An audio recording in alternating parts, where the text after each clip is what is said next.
В ефир ли съм? Добър ден, уважаеми приятели на Коминочистач Трепач и специални поздрави на всички, които носят хубавото име Катерина, Катя. Зад телефона е моята съпруга Катя. Честит имен ден, Катя. Да си жива и здрава. Така, покажи комина, моля те. Ето, той даже тръгна да пуши. Преди малко го изчистихме. Това е един много сладък комин в село Долни Раховец, Пернишко. От утре други ден го дават голямо застудяване, така че той трябва да пропуши. Я да видим. Ела. Я снимай нагоре. Трябва да гори печката, иначе. Той малко, дигни малко нагоре камерата. Нищо се не вижда. Още нищо се не вижда. Сега, да покажа нещо важно. Сега. Така, тези ревизионни, ела снимай хубаво, не? Дръж камерата, да.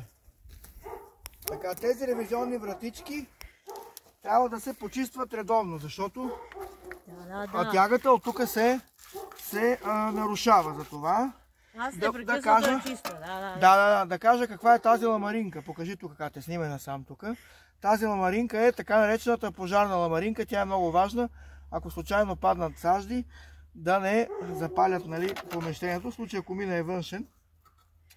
И се затваря вратичката. И трябва да бъде добре изолирано. Я да видим сега комина. Отворихме. Чак. Ето, той тръгна да пуши. Няма нищо по-хубаво от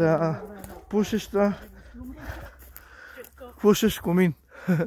Малко се е наклонил. Да, той така си е направен. Така си е от 100 години. Майстора, който го е направил, е малко пияница бил. Да.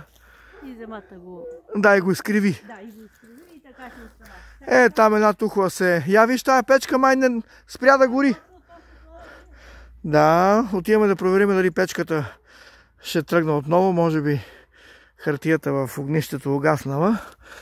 Ами така, ето го най-сладкият и симпатичен комин, който съм чистил от много отдавна. Той е в село Долни Раховец. Чакаме сега да запуши. Там горе има една тухла, която е изгнила и е паднала.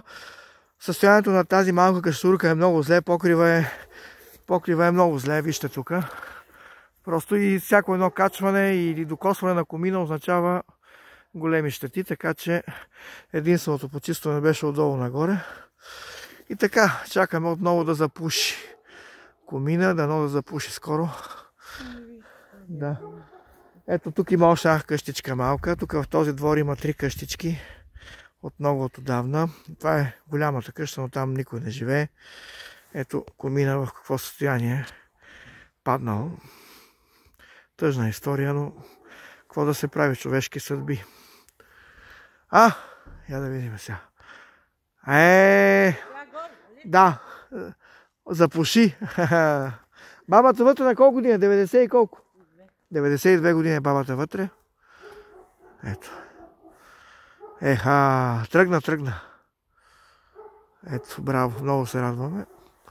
Опасно е да се качваме на покрива, опасно е да хващаме комина. Сега ще го обследвам от всичките страни да видя дали не пуши самото тяло на комина.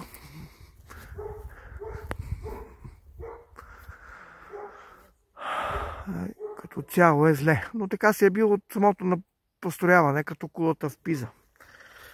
Ами това е.